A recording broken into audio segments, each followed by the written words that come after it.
Good morning students. आज हम दिनांक 3 जुलाई 2020 8th क्लास का संस्कृत विषय, उसमें हम आज ग्रामर का विषय ले रहे हैं, ग्रामर की ले रहे हैं, संधि प्रकरण। जैसा कि आप जानते हैं कि आप लोग जानते हैं कि संधि प्रकरण जो है अपने आप में एक पूर्ण इकाई है। इस इकाई में विस्तृत अध्ययन करना अत्यंत आवश्यक है, अन्यथा संधि प्रकरण जो है वो हमें समझ में आने वालों में से नहीं होता। उसके लिए हमें सबसे पहले ये देखना होगा कि संधि है क्या। तो संधि है क्या, उसके लिए देखेंगे हम लोग कि सबसे पहले संधि जो शब्द है उसकी उत्पत्ति किस प्रकार से होती है। तो संधि शब्द की उत्पत्ति सम उपसर्ग पूर्वक रुदांश धातु से ध्यों की सूत्र के द्वारा पूर्ण होती है। तो आप साथ साथ में भी जो है थोड़ा सा लिखते रहे।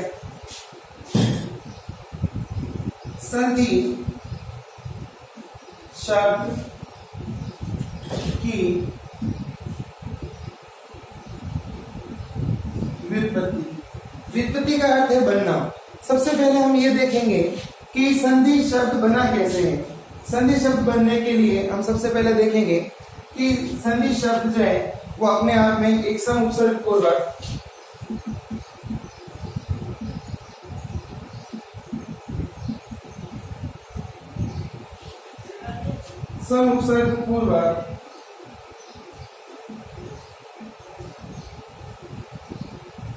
रुदांश धातु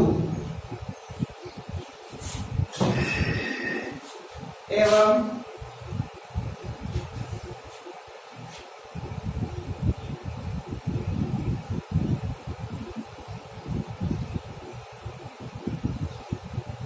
उपसर्गे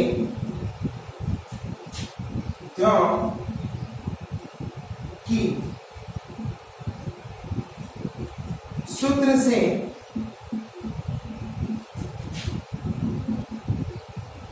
संधि शब्द निष्पन्न होता है। सबसे पहले हमारे सामने एक सबसे बड़ा प्रश्न आता है कि संधि है क्या, संधि शब्द कैसे बनाए।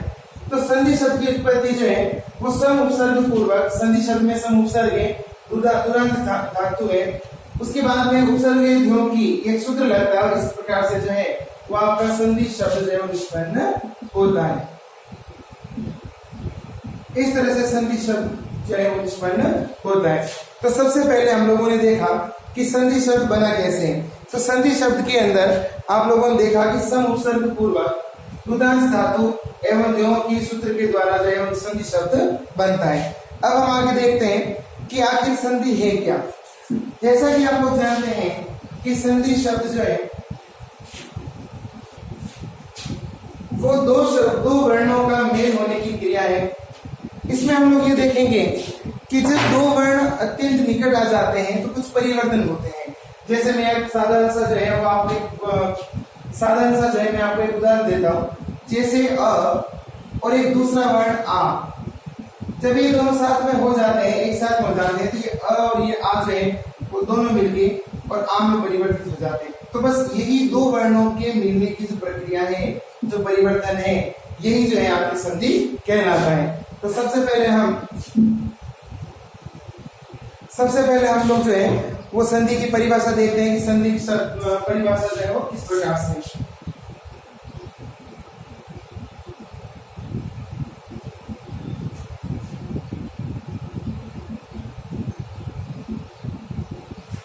वर्ण संधानम संधि। वर्ण संधानम संधि का अर्थ है कि अर्थात दो वर्णों के परस्पर मेल को या संधान को संधि कहा जाता है। दो वर्णों के परस्पर संधान अथवा मेल को संधि कहते हैं। अब हम सबसे पहले हमने जो है वो एक इसकी एक परिभाषा है कि वर्ण संधानक संधि। वर्ण संधारण संधि का अर्थ है कि जब दो वर्ण परस्पर आपस में मिल जाते हैं, संधान हो जाता है उनका, तो वह क्रिया जो है वो आपके संधि कहलाती है। अब हम कुछ पाणिनि के अनुसार, जैसा कि आप जानते हैं कि महर्षि पाणिनि संस्कृत के आदि कवि माने जाते हैं। उन्होंने अष्टाध्यायी नामक एक बहुत ही अच्छे ग्रंथ की रचना की जिसमें 8 अध्याय हैं और उसमें उन्होंने विस्तार पूर्वक सारी सभी जो है वो संस्कृत की इकाइयों को, व्याकरण की इकाइयों को उसमें उन्होंने बताया है। तो अब हम सबसे पहले देखते हैं पाणिनि के द्वारा जो परिभाषा बताई गई है।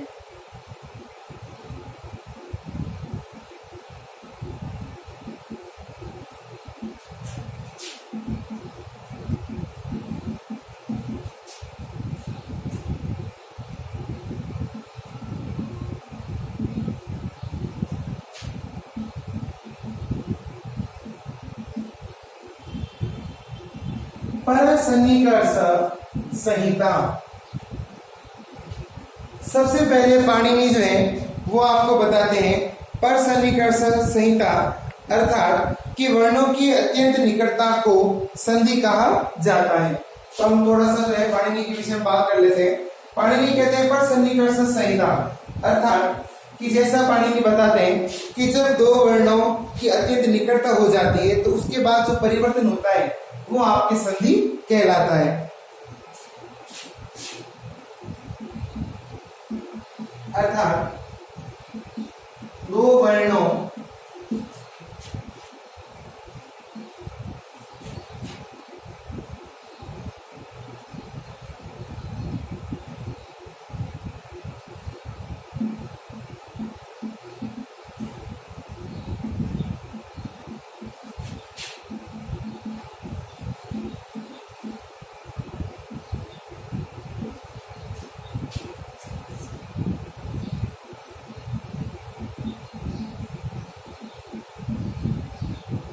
अर्थात दो वर्णों की परस्पर अत्यंत निकटता, अत्यधिक निकटता जो है वो संधि कहलाती है।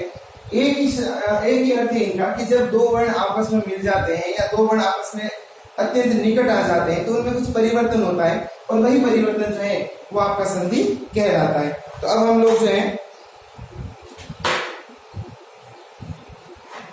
थोड़ा सा बात करते हैं इस विषय में।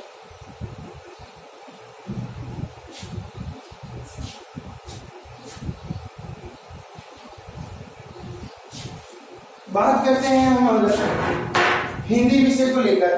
तो हिंदी विषय में हिंदी विषय में संधि की परिभाषा है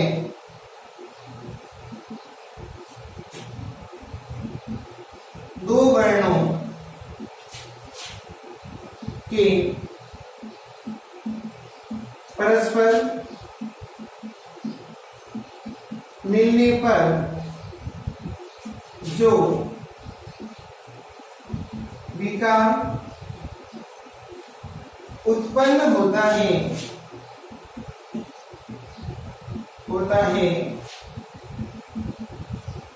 संधि कहलाता है। अब हम बात करें अगर कि हिंदी में जो है वो संधि की क्या परिभाषा है, तो इसमें हिंदी भाषा भी यही कहती है कि दो वर्णों के परस्पर मिल जाने पर जो परिवर्तन होता है वही आपकी संधि कहलाती है। तो उदाहरण के लिए हम थोड़ी सी एक बात देख लेते हैं इसके अंदर। जैसे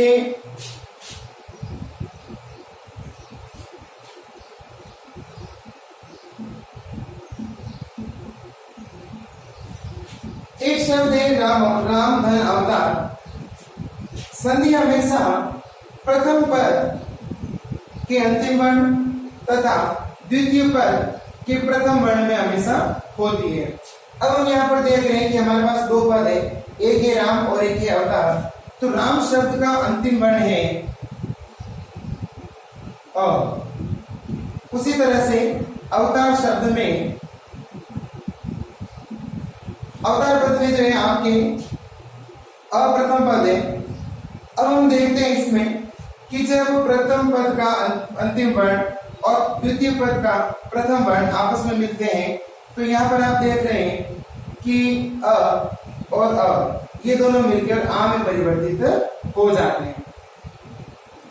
अब हमारे पास में जो है यहाँ पर कुछ शब्द वर्ण रहते हैं, जैसे राम आ वता।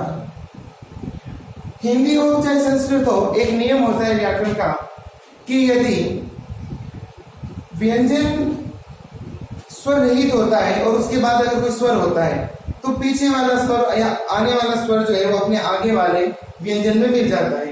तो यहाँ पर हम देख रहे हैं कि राम आ और अवतार, तो रा का ऐसे ही लिखा जाएगा क्योंकि इसमें पहले से ही स्वर मौजूद है।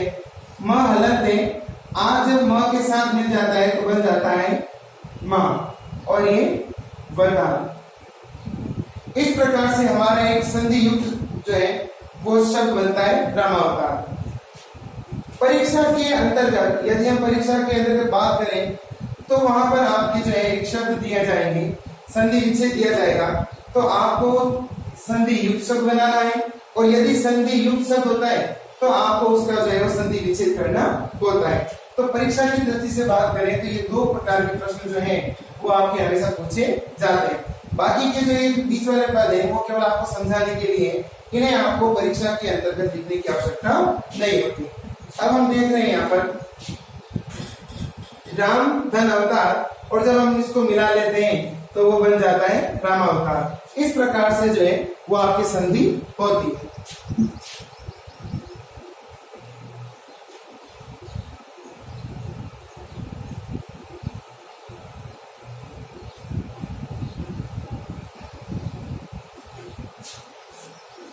अब कुछ महत्वपूर्ण बातें हम लिखते हैं, जैसे सबसे पहले एक है संयोग।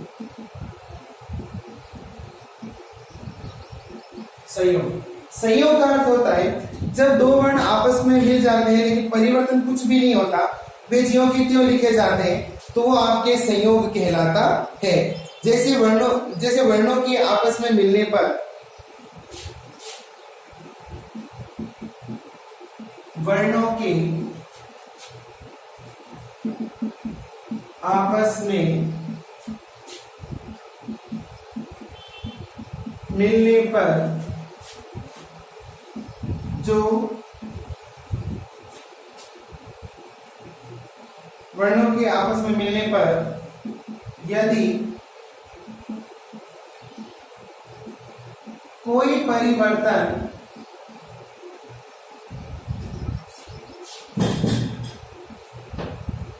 नहीं होता तो वह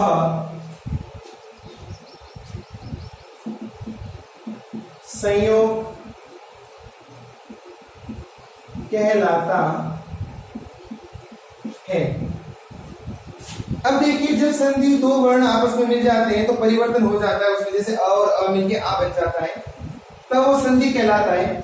किंतु यदि दो वर्ण आपस में मिल रहे हैं लेकिन उनमें किसी प्रकार का कोई परिवर्तन नहीं हो रहा, वे ज्यों की त्यों लिखे जा रहे हैं, तो वहां पर संयोग कहलाता है। ये अत्यधिक बड़ी कक्षाओं में अधिक चलता है, ये व्यंजन संधि के अंतर्गत आता है। तो जैसे हम व्यंजन संधि करेंगे तो वहां पर जो है हम इस चीज को वापस एक बार देखेंगे। अब आप लोग जो है वो एक चीज ध्यान नोट करें,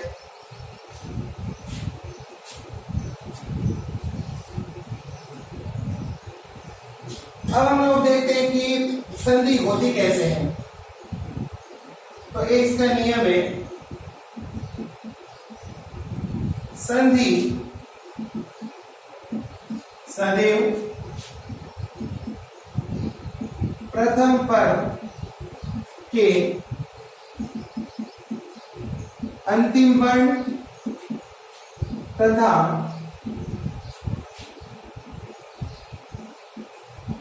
द्वितीय पद के प्रथम वर्ण में होती है। जैसा कि आप लोग जानते हैं कि कोई वस्तु जहां से तोड़ी जाती है वापस वहीं से भी वापस जोड़ी भी जाती है। तो हम एक बात करें समझने की दृष्टि से, तो हमारे पास में जैसे कोई रस्सी है और हमने बीच में से उसको काट दिया।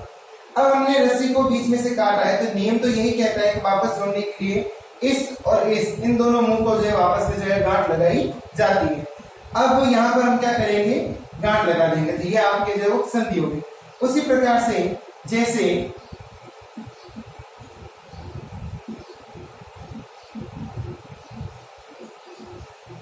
दो पद है यहाँ पर, संधि कहती है कि प्रथम पद के अंतिम वर्ण, ये प्रथम पद है आपका, ये प्रथम पद कहलाता है और ये दूसरा पद कहलाता है।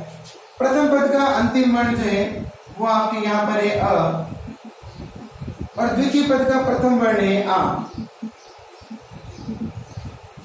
जब प्रथम पद का अंतिम वर्ण अ और द्वितीय पद का प्रथम वर्ण आ जब दोनों मिल जाते हैं तो अ और आ दोनों मिलके आ में परिवर्तित हो जाते हैं।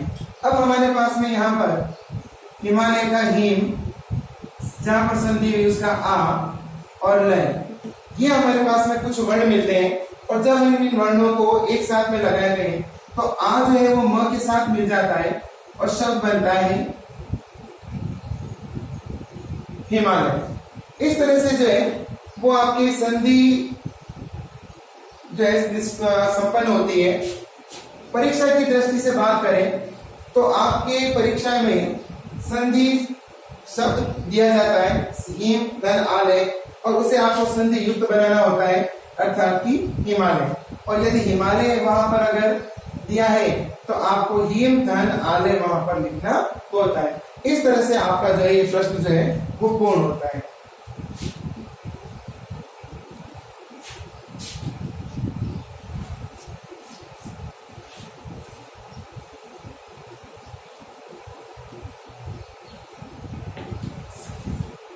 संधि के भेदों के विषय में बात करते हैं। अब तक हमने जो है ये पढ़ा कि संधि शब्द जो है वो निष्पन्न कैसे होता है, सम उपसर्ग पूर्वक रुदांश धातु से जो है वो शब्द बनता है।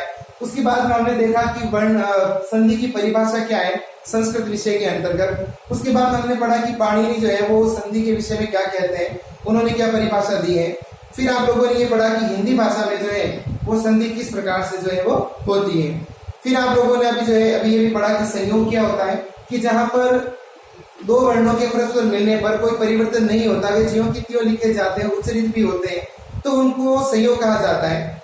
और इस तरह से आपने जो है अब तक संधि शब्द की उत्पत्ति और परिभाषा के विषय में जो है वो थोड़ा सा ज्ञान अर्जन किया है। अब हम बात करते हैं कि संधि शब्द जो है उसकी उत्पत्ति के विषय में हमने बात की। अब हम आप पढ़ रहे हैं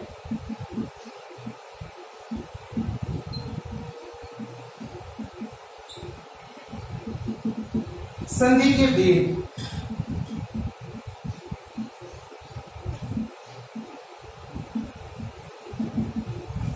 संधि जो है वो तीन प्रकार की होती है। सबसे पहले आती है आपकी नंबर 1 अच, जिसे आप हिंदी में कहते हैं स्वर संधि।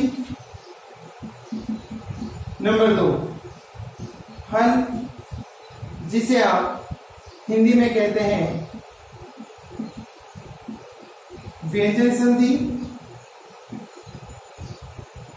और नंबर 3 आती है आपके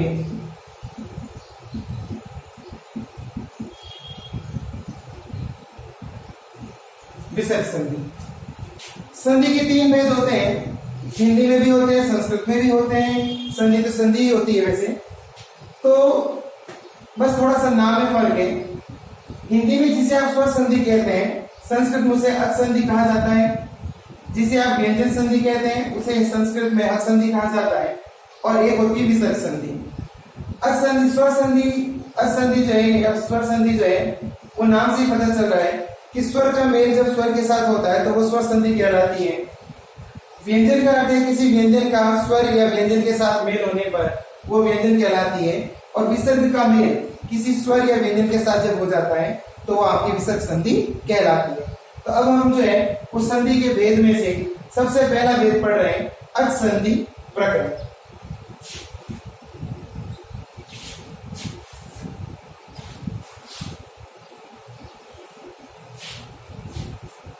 अब हम सबसे पहले अच संधि प्रकरण, सबसे पहले जो है वो हम पढ़ रहे हैं स्वर संधि की। स्वर संधि है क्या?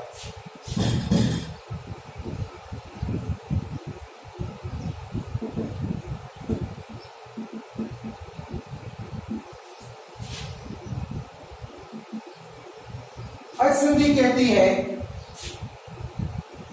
जब स्वर के साथ स्वर का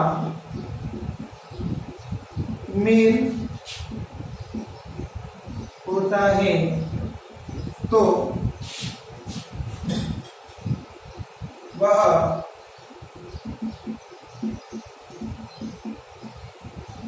असंधि कहलाती है। असंधि कहलाती है। अब आप लोग देख रहे हैं कि असंधि का अर्थ है स्वर संधि। तो स्वर संधि नाम से ही पता चल रहा है कि जब स्वर के साथ स्वर का मेल होता है, अर्थात कि जब प्रथम पद का अंतिम वर्ण भी स्वर हो, द्वितीय पद का प्रथम वर्ण भी स्वर होता है, तब आपके जो है वो असंधि होती है। जैसे देखिए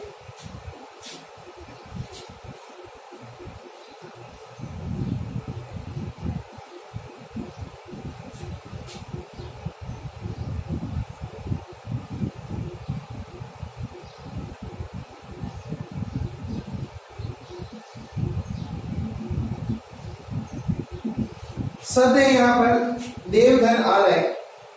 प्रथम पद है आपका देव। प्रथम पद में अंतिम वर्ण क्या है यहां पर अ, और द्वितीय पद का प्रथम वर्ण भी क्या है आ। ये चीज आप देख रहे हैं कि प्रथम पद का अंतिम वर्ण भी स्वर है, द्वितीय पद का प्रथम वर्ण भी स्वर है। तो यहाँ पर ये स्वर और ये स्वर अ और आ दोनों मिलके आ में परिवर्तित हो जाएंगे और शब्द बनेगा आपके पास में दीवार। इस तरह से जहां पर प्रथम पद का अंतिम वर्ण भी स्वर हो, द्वितीय पद का प्रथम वर्ण भी स्वर हो, तो दोनों मिलके और विकार उत्पन्न हो जाता है। ये कहलाता है आपका स्वर संधि। तो अब हम देखते हैं स्वर संधि के भेद कितने हैं।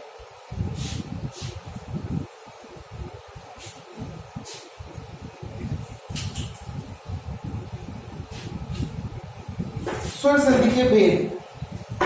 तो अब हम बात करें यदि स्वर संधि के भेद की, तो देखिए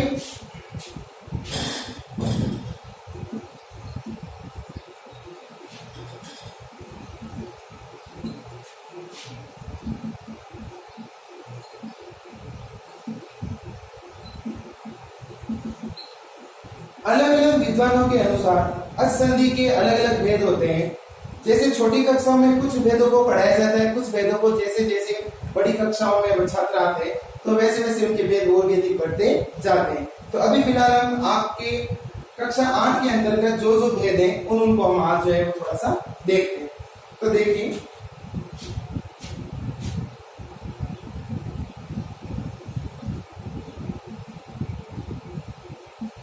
दीर्घ संधि,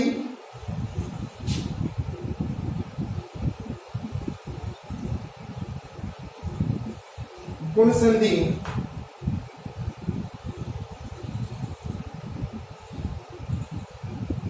गण संधि,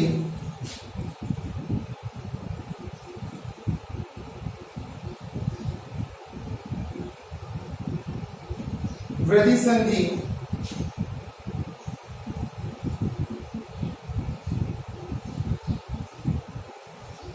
अयान संधि,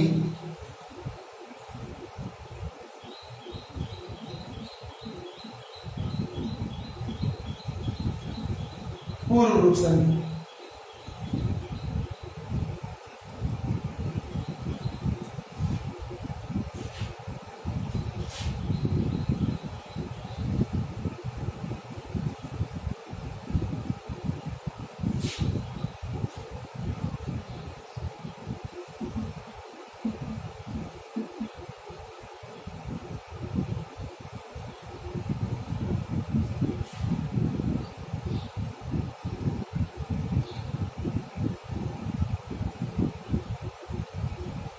इस तरह से आपके जो है यहाँ पर कुछ 6 भेद दे रखे हैं।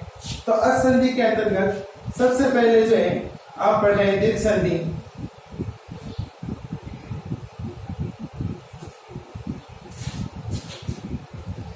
असंधि प्रकरण के अंतर्गत वैसे तो कई सारे भेद होते हैं, लेकिन जैसे जैसे बड़ी कक्षाओं में जाते हैं बच्चे वैसे वैसे और अन्य खूब से भेद होते हैं वो आगे बढ़ते रहते हैं। तो अभी कक्षा 8 के अंतर्गत आप लोग जो है वो 6 वेद पढ़ेंगे। दीर्घ संधि, गुण संधि, यण संधि, वृद्धि संधि, अयादि संधि और पूर्व रूप संधि। इन सभी भेदों में से आप सबसे पहले पढ़ने जा रहे हैं दीर्घ संधि।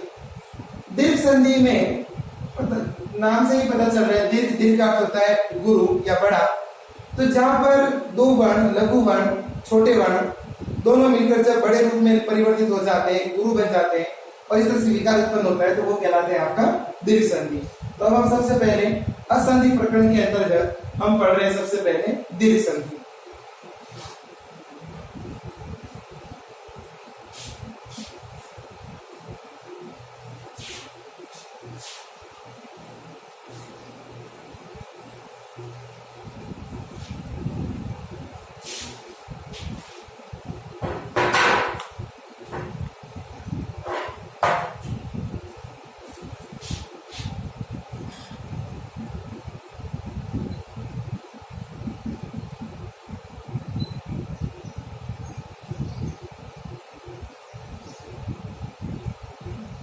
सबसे पहले हम पढ़ेंगे दीर्घ संधि। दीर्घ संधि में सबसे पहले देखिए कि किस तरह से जो दीर्घ संधि की परिभाषा है। तो आप उसमें सबसे पहले यहाँ लिखिए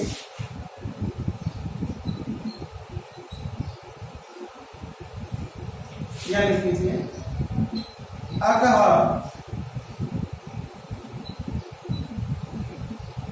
सवर्णे दीर्घ। ये आपकी परिभाषा है संस्कृत में। इसका अर्थ है अर्थात जब दो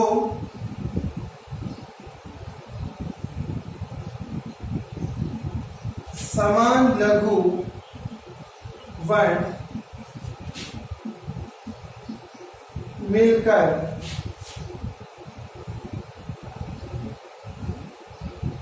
गुरु वर्ण में बदल जाते हैं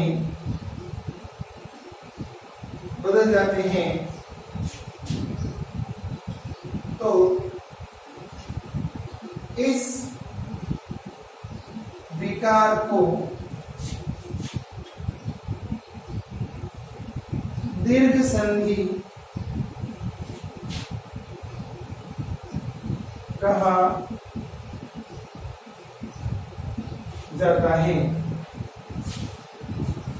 अकः सवर्णी दीर्घ दीर्घ संधि की परिभाषा है। तो अकः सवर्णी दीर्घ कहता है कि अकः सवर्णी, सवर्णी का मतलब होता है एक समान वर्ण जब दोनों मिलकर दीर्घ बन जाते हैं तो कहलाते हैं दीर्घ संधि। तो जब दो समान लघु वर्ण मिलकर गुरु वर्ण में बदल जाते हैं तो इस विकार को दीर्घ संधि कहा जाता है।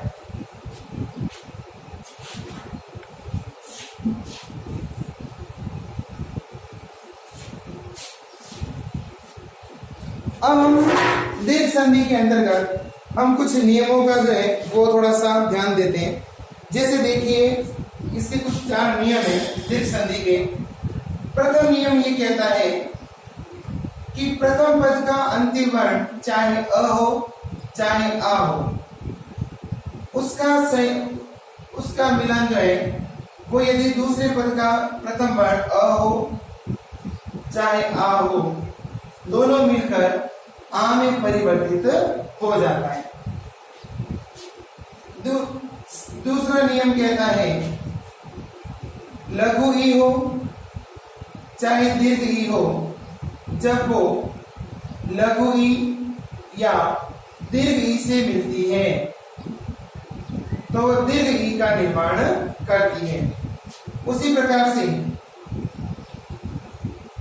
तीसरा नियम कहता है लघु ऊ या दीर्घ ऊ, जब लघु ऊ या दीर्घ ऊ से मिलते हैं तो दीर्घ ऊ का निर्माण करते हैं।